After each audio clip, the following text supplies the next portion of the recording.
This tutorial will help you to understand how the built-in JavaScript method setTimeout works with intuitive code examples.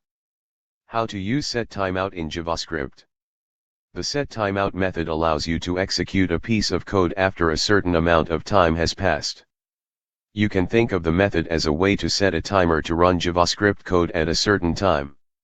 For example, the code below will print "Hello World" to the JavaScript console after 2 seconds have passed.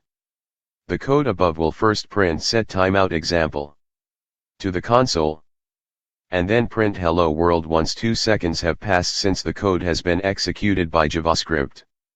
The setTimeout method syntax is as follows.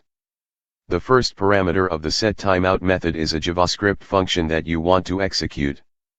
You can write the function directly when passing it, or you can also refer to a named function as shown below. Next, you can pass the milliseconds parameter, which will be the amount of time JavaScript will wait before executing the code. 1 second is equal to 1000 milliseconds. So if you want to wait for 3 seconds, you need to pass 3000 as the second argument. If you omit the second parameter, then setTimeout will immediately execute the passed function without waiting at all. Finally, you can also pass additional parameters to the setTimeout method that you can use inside the function as follows. Now you may be thinking, why not just pass the parameters directly to the function?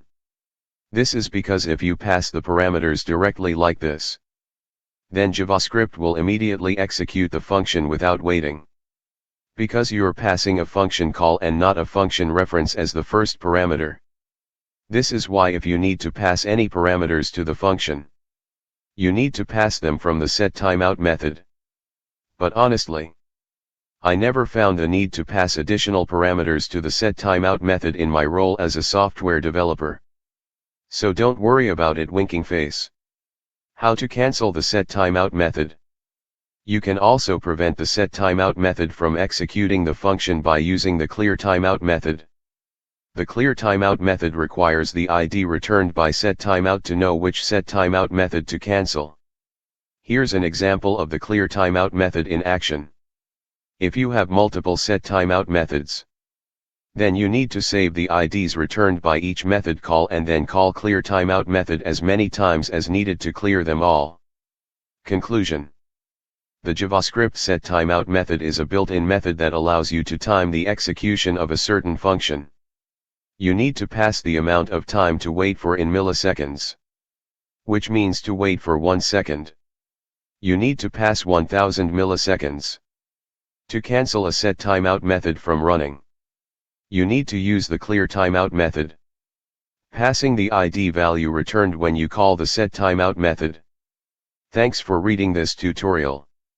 If you want to learn more about JavaScript, you may want to check out my site at sebhastien.com, where I have published over 100 tutorials about programming with JavaScript, all using easy to understand explanations and code examples. The tutorials include string manipulation, date manipulation, array and object methods, JavaScript algorithms,